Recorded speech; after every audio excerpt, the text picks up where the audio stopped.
Picture this. You slip quietly through an arched stone gate as twilight falls, leaving behind the gray streets of your medieval city. Ahead lies a garden, a forbidden space walled off from prying eyes and the reach of the church. The hedges are dense and high, braided with thorny roses. You can smell crushed lavender underfoot, thickening the dusk air with a sweetness that almost masks the scent of trampled grass and spilled wine. Somewhere in the distance, laughter erupts, sharp, nervous, quickly stifled. You pause, heart pounding. Behind the silks draping your arms and the perfumed hair, your palms are damp with sweat. Every step deeper into the garden feels like a choice you can never undo. But as your eyes adjust, you realize you're not alone. Shadows move in the dark. Pairs of bodies pressed together behind yew hedges. Courtiers whispering secrets between the columns of a marble folly. A cluster of masked women circling a bonfire at the far end of the lawn. The warmth of the summer night does nothing to dispel the chill crawling across your skin. This is not the sanctuary you expected. It's a stage, and you are both performer and prey. You think you know what happens in a medieval love garden. Maybe you picture secret kisses, poetry traded by moonlight, the innocent play of young lovers escaping the harshness of the outside world. You imagine laughter, song, roses handed from palm to trembling palm, a place where desire blooms safely behind stone. But that's the story you've been told. What you're about to experience will shatter it completely. Because the real medieval love garden was nothing like the tales. The truth is far more disturbing. These gardens were not sanctuaries. They were traps set by those in power, arenas for dangerous games that would make modern dating apps look like the height of innocence. Here, reputations were bartered and destroyed. Virginities became prizes. Favors traded like currency. Every glance was weighed. Every gesture carried consequences. And once you stepped through the gate, you belonged to the game. Think the past was prudish? Think again. According to court records from Burgundy in 1371, the Lord's garden is the testing ground of all flesh, where the strong prevail and the weak are marked for shame. The love garden was not a retreat from social order, but its crucible, a place where the rules bent just enough to reveal who held power and who did not. If you misstepped, you might wake the next morning to find your name whispered at every table, your future bargaining chip for someone else's ambition. But here's where it gets worse. These gardens weren't hidden in the shadows of sin. They were constructed at the very heart of courtly life. Noble families designed them as stages for courtship and intrigue, their winding paths echoing the labyrinths of political favor. Monasteries, too, built walled gardens for contemplation. But the line between prayer and pleasure quickly blurred. By the early 1400s, city officials in Paris, Florence, and Avignon were issuing ordinances about disorderly behavior among the hedges, a phrase that concealed 100 unspeakable acts beneath the veneer of polite society. What made these gardens truly horrifying wasn't just the transgressions they hosted, but the way society enabled them. Public spaces were controlled, the church's eye everywhere. But within the walls of the garden, the rules twisted. Here, a priest might serve as chaperone by day, an enabler by night. Here, noblewomen who risked everything for a secret could find themselves ruined by sunrise. Every hedge was a shield and a weapon. Imagine you are led through a corridor of roses towards the heart of the garden. You pass an ancient statue, Venus, chipped but smirking, watching as a masked figure slips a folded letter into your palm. The music grows louder, its notes pulsing with something frantic, animal beneath the surface. Every sense is heightened. The rough bark of the yew, the sticky heat of the air, the sweetness of overripe fruit left on marble trays for the taking. All around you, eyes are watching, hungry, appraising, unforgiving. Why did these places exist? Because in a world where public life was governed by ritual, surveillance, and the constant threat of damnation, the garden offered something both more dangerous and more honest. Here status was made and unmade. Here, a single night could decide a lifetime. According to the poet Jean de Meun, whose Roman de la Rose was both a guidebook and a warning, the garden is the theater of all desires, and no one leaves unchanged. And neither will you, because as the garden's shadows grow deeper, you begin to sense the cost. Tonight, you're not just a guest at a midnight revel. You're about to discover what happens when power, lust, and fear are woven together, petal by petal, thorn by thorn. The dark truth of the medieval love garden is about to reveal itself, and you will not be able to look away.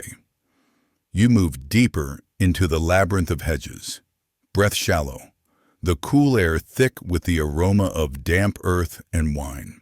Torchlight flickers along winding paths, illuminating faces half hidden behind silk masks. Here, every shadow conceals both danger and opportunity. A pair of lovers disappears behind a marble column, leaving only the impression of movement and the memory of a stifled gasp. For a moment you are tempted to turn back, but the laughter of your peers behind you makes retreat impossible. Your place in the ritual has already been chosen. A steward in black velvet approaches. With a nod, he marks your arrival in a small leather-bound ledger, the same kind used at the court of Burgundy in 1371, where every entrance movements and pairings were carefully recorded, lest a dispute arise. The formality is chilling. Nothing here is left to chance. Every meeting, every whispered promise, every touch, observed, measured, written down. You realize with a cold flush that your night will be remembered long after the garden has gone quiet. This is not some private escapade. You are on display. Your gestures watched not just by hidden eyes, but by those appointed to witness, judge, and report. The chaperones are more jailer than guardian, circling the grounds with unreadable faces, ready to intervene or to look away, depending on the power of those involved. You catch the glint of a bishop's ring as he leans to speak with a noblewoman, his blessing a silent threat. Here, the church's presence does not protect the innocent. It keeps score. You are drawn into the dance, a slow procession around a circular fountain at the heart of the garden, as music from unseen minstrels drifts through the leaves. Partners are chosen with a glance, but those glances are loaded. Choose poorly, and you might become the subject of rumor or ridicule. Choose well, and you might earn a patron or protector. But the boundaries are always shifting. A rival slips you a cup of honeyed wine, her smile brittle, her gaze lingering on the steward's ledger as if to warn, everything is noted. Every detail is ammunition for later. But here's where it gets darker. The garden's rules are as twisted as its paths. Ostensibly, this is a celebration of love, a place for courtly games, flirtation, and romance. In reality, every interaction is a test, a risk. Virginity, reputation, family fortune, all are gambled here. Young women are encouraged to compete for the attention of the highest-ranking men. Young men are dared to win favor through wit or daring. At the center of it all, elders orchestrate the pairings, steering matches that serve their own ambitions. For the powerful, the garden is a marketplace. For everyone else, it is a gauntlet. A ripple of unease passes through the crowd as the first scandal of the night erupts. You witness it up close. A girl, perhaps 16, is led away by two matrons after being discovered in a secluded alcove with a lord's son. Her pale face is blank, her fingers stained red from crushed rose petals. The whispers begin immediately. She will be sent to the convent before sunrise. According to a surviving letter from a Parisian courtier in 1412, a single misstep in the garden is enough to end a family's line. The walls remember what the world wants to forget. You feel the net tightening around you. The games escalate as midnight approaches. Riddles are posed, tokens exchanged, oaths sworn in the heat of the moment. But every victory is shadowed by threat. The wrong word, the wrong companion, the wrong eyes meeting yours across the dark. Even kindness can be mistaken for conspiracy. Even laughter can be called seduction. You see the steward's pen hover over his ledger, deciding whether to record your presence at a certain bench with a certain guest. You realize that one small detail, misunderstood, could ruin you. The danger is not just gossip. Punishments for breaking the garden's unspoken code are severe and swift. Men risk losing property or political standing. Women face humiliation, exile, or worse. In Avignon, records from 1399 describe women branded on the face for unchastity committed among the laurels. Even the innocent are not safe. A glance, a rumor, a single piece of silk left behind can doom an entire household. The love garden is a stage set for public sacrifice, but the truth is even more grotesque. The garden is also a laboratory for blackmail. Priests and nobles keep mental lists of who has seen what, who has given in, who can be controlled. Sometimes confessions are extracted under the guise of spiritual counseling, then used as leverage.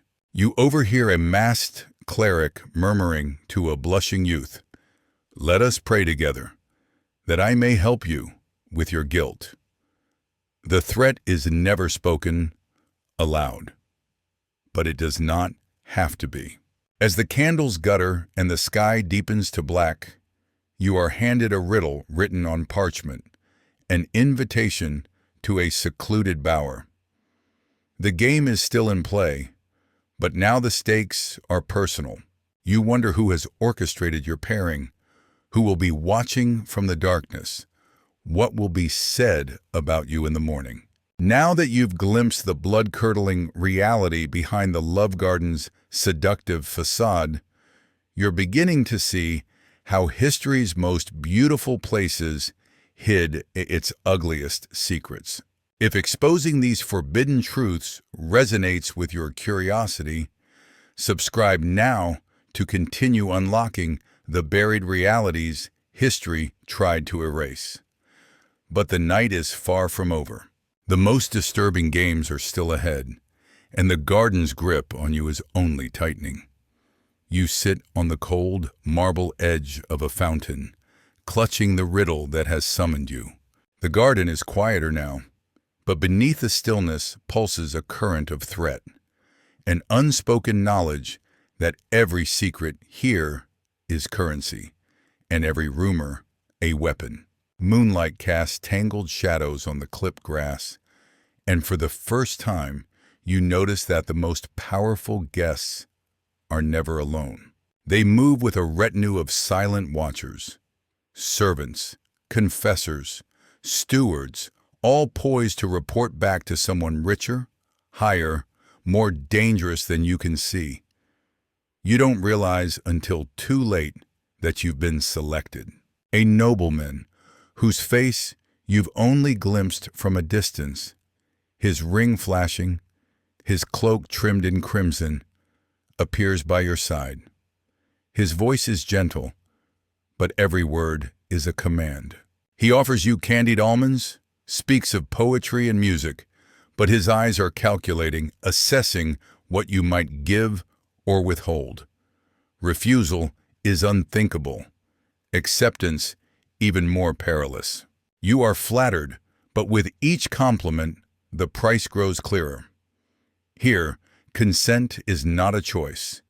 It is a performance demanded by the rules of the garden, enforced by those who can destroy you with a single whisper. This is not the love of troubadour poems or courtly romances.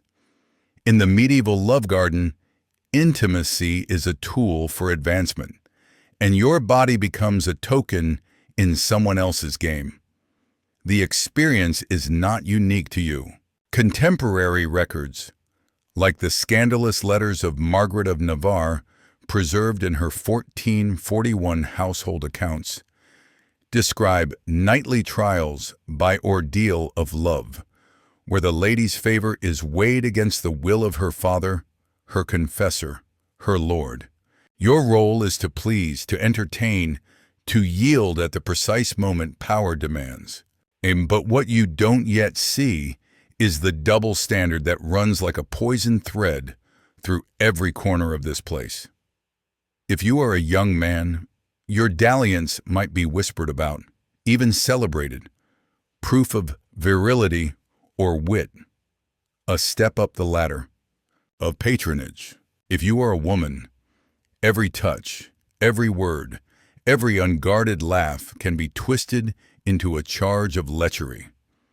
You feel the weight of this imbalance every time a masked matron glances your way, her lips pursed, her memory keen. The love garden is not a site of equality. It is a crucible where women's reputations are ground to dust so men's ambitions can flourish. You witness the ritual firsthand. A group of young women are herded toward a rose arbor, instructed to recite verses, sing, dance, flatter their would-be suitors. Their laughter is brittle, edged with fear.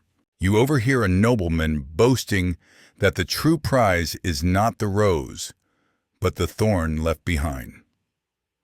When one girl hesitates, a moment's silence, a look of uncertainty, the laughter turns. She is marked as cold, unfeminine, perhaps even suspect. The elders exchange glances. Tomorrow she may find herself shut out of invitations, her dowry questioned, her innocence doubted. You realize it is not her hesitation that seals her fate, but the simple fact that someone more powerful wants her ruined.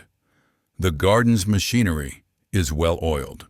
Servants, some barely older than you, hover at the edges, ready to fetch, to carry, to relay messages from one shadow to another. Their eyes are sharp, their memories reliable, their tongues carefully leashed. But for a price, almost anything can be arranged. In the household accounts of the Duke of Berry, payments to garden stewards are listed next to sums for entertainments procured. You see it with your own eyes. A steward slips a girl a folded note, the seal broken by someone else's hand before she reads it. Nothing here is truly private. Even the priests are not what they seem. One offers to bless you, his hand resting a heartbeat too long on your shoulder. He asks about your heart's desires, confessions, longings. I can be your guide, he murmurs, but guidance is for those who trust. Later, you spot him laughing with the nobleman who first approached you. You remember the lists kept by the clergy, names, preferences, sins. The same men who judge you on Sunday are keeping a record of every secret confessed in the garden. Blackmail is not a side effect. It is the garden's purpose. Yeah, but here's where the horror grows systematic. The games in the garden are not spontaneous. They are meticulously staged, rehearsed by those who know every rule. The most desirable girls are seated where they will be seen, the richest men given every advantage. Games of chance are rigged, dares engineered, competitions arranged so the desired outcomes are inevitable. The rest of you play along, pretending at romance, but knowing that the true stakes are invisible. Family fortunes, political alliances, lifelong shame, or sudden exile. You watch as another youth, his hair still boyishly curled, his voice barely lowered, has his name written on a list by the steward. You see the nobleman's eyes flick to the ledger, then back to the boy. Later you overhear a bargain struck. A favor now, a place at court promised in return for silence. Nothing is free. Everything comes with a price, a chain of debt stretching long into the future. The night deepens. Somewhere beyond the hedges, a woman is weeping. You hear it, soft, muffled, quickly stifled by the hand of a companion. A rose drops from a sleeve, its petals scattered on the path like evidence of a crime. And as you pass the fountain, your own name is added to a page, a ledger that will decide your fate long after the garden's lanterns have gone cold. Here, in the heart of the medieval love garden, you begin to understand. The real horror is not the broken rules or fleeting scandals, but the system itself.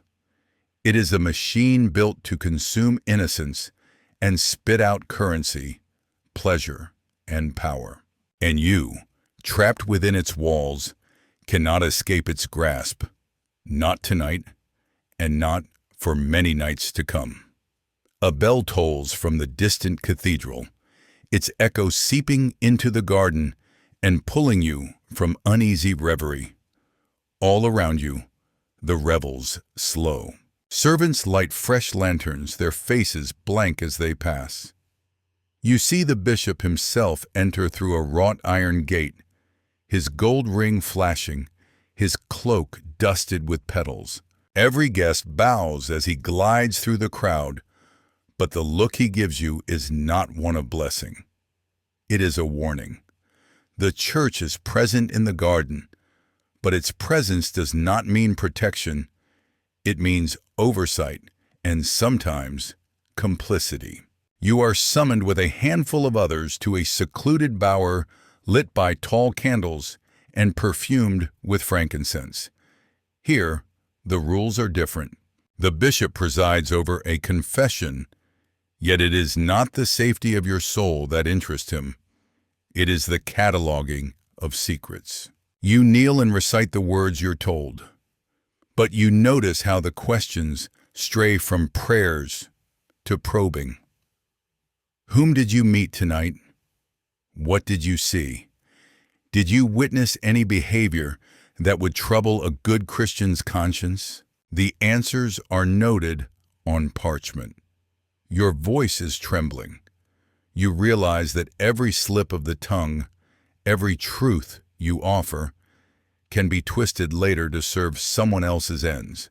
In the shadows, a priest whispers to a young woman, her hair concealed under a borrowed veil. Confess all, he murmurs, so that you may be pure in the eyes of God. But as she speaks, you see him make a small mark in the margin of a ledger, a quiet addition to the long list of names and indiscretions already recorded tonight. It's a familiar pattern. In Avignon, papal bulls condemned love gardens as dens of sin, but then quietly permitted them to flourish as venues for fundraising and political maneuvering. Churchmen, in public, thundered against lust, while in private they counted the profits and tallied the secrets. You watch the bishop toast the host, their eyes meeting above a cup of spiced wine. It is a bargain as old as power, silence in exchange for obedience, threats veiled as blessings. Tonight's garden is not just a social stage, it is an archive of leverage, with the clergy holding the keys. But here's where the ritual turns to spectacle. A masked herald leads you and the others to a clearing where a mock marriage is to be performed. Two guests, chosen not by love, but by the hidden designs of their elders, are joined in a parody of vows, their hands bound by a garland of thorns. The crowd cheers, but the bride's face is pale as death. You see her flinch when the bishop intones a blessing, the Latin syllables twisted into threats. May God witness your loyalty. You realize this is no game. The wedding is a trial, a test of submission, an ordeal of humiliation. If she refuses, she faces ruin. If she accepts, her reputation is no longer her own. You see another guest forced to play the faithless lover, mocked, shamed, his betrayal announced by a town crier standing among the laurels. The crowd is merciless, throwing petals, jeering. In Florence, according to a 1427 ordinance, guests subjected to such rituals could be fined or exiled for real crimes exposed during play. The line between performance and punishment is paper thin, but the garden's darkness goes deeper still. After the spectacle, a more secretive ritual begins. Behind the bower, you glimpse a group of cloaked figures gathering around a stone altar, hands joined, voices low. The bishop lingers near, not to intervene, but to observe. Here, forbidden books are read by candlelight, psalms mingling with poetry that would earn a burning if spoken in daylight. It is whispered that, some nights, the garden is host to secret masses, rituals combining the sacred and the profane. Orgiastic rites, condemned from the pulpit, are performed under ecclesiastical supervision.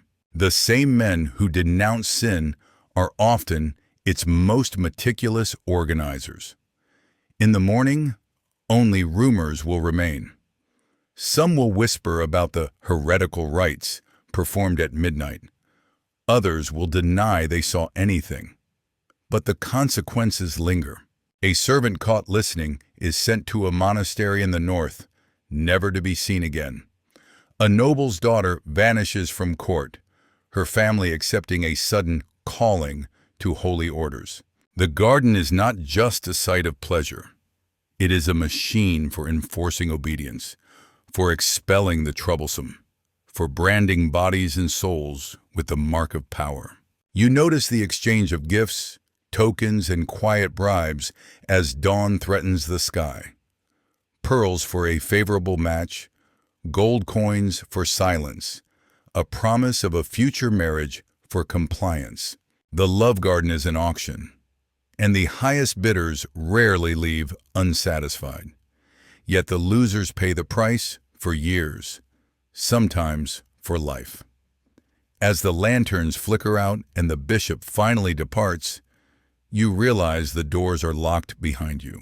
A new ritual is beginning, darker and more secretive than any that came before. The laughter fades. The air grows colder. You sense that your ordeal is not over. Tonight, you must survive the final trial of the love garden or risk becoming another story whispered in terror beneath the hedges. The garden's walls feel closer now, the hedges taller, the night air bitter and restless.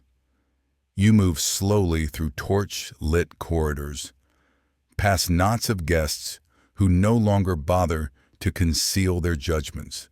The music has died away, replaced by the sound of urgent whispers and the scrape of hurried footsteps on gravel. What began as a night of pleasure has curdled into dread. This is the moment the true cost of the garden is paid, and you sense that payment is due. You are summoned abruptly to the main hall, where a tribunal of elders waits beneath a tapestry heavy with dust and centuries of accusation. A steward reads your name from the ledger. The guests gather in a hush, their faces masks of curiosity and malice. The evidence is presented. A torn scrap of your sleeve found in the wrong hands, a letter intercepted by a servant, a jealous rival's testimony. Each accusation is a thread. Together, they weave a noose. You protest, but the rules of the garden are unyielding. The burden of proof is light, the appetite for scandal insatiable. You recall the fate of Jean de Montaigu, executed in 1409 after Love Garden rumors spiraled into charges of treason and sorcery. His enemies collected scraps of gossip like arrows, loosed them in the right moment, and watched as his world collapsed. Your judge tonight is no less merciless. A single misstep, a glance, a word, an unguarded laugh has become the centerpiece of a public reckoning. But the ordeal does not end with shame alone. Once you imagine punishment as simple exile or a forced vow of silence. The garden's machinery is more inventive. The same men who engineered your downfall now stand to profit from it. Whispers follow you. The bishop's confessor offers forgiveness for a price. A steward suggests he can forget what he saw, if compensated. What feels like kindness is merely negotiation. Secrets, once extracted, are currency. You realize now, the garden's darkest harvest is blackmail. You see it unfold around you. A young nobleman, desperate to save his family's name, hands over a purse of coins to a masked cleric. A merchant's daughter is coerced into accepting a marriage proposal that will ruin her for life. The threats are precise, details from confessions, moments witnessed in shadow, notes left behind. No one is too innocent, too pious, too careful. Your own family is soon implicated, an uncle's business, a sibling's place at court, all at risk unless you comply. The garden's roots snake far beyond the walls, strangling entire lineages for generations. And still, the horror climbs higher. Ritual punishment becomes public theater. You are led through the market square at dawn, forced to wear the garment of shame, a crude tunic marked with ink, its meaning known to every citizen. Women branded on the cheek, men stripped of lands or titles. In Avignon and Paris, records survive of women consigned to convents for lechery in the laurels, men hung from the city gate for lesser crimes. The garden sentence, once given, is rarely revoked. There is no safety in innocence. In the garden, even the innocent can be condemned. You watch as a servant is accused of listening too well, his hands shaking as he's marched away by church guards. A girl who refused a nobleman's advances is found guilty not of resistance, but of provoking desire. The machinery is indifferent to truth. What matters is who wields the lever. You realize with sick certainty that survival here is not a matter of virtue, but of silence, alliances, and luck. The crowd's gaze becomes the final instrument of punishment. You are paraded past the faces that once welcomed you. Some look away, others watch with grim satisfaction. Your reputation is unmade in real time. Each whisper, each glance, another blow. The Love Garden, designed for pleasure and intrigue, is revealed at last as a prison of memory, a place where laughter dies and innocence is weaponized. But the final revelation is worse still. As you are led back through the hedges, marked and changed, you glimpse a new arrival. Eyes wide, breath quick, hands nervously smoothing borrowed silk. You recognize the hope and terror on their face, the yearning to belong.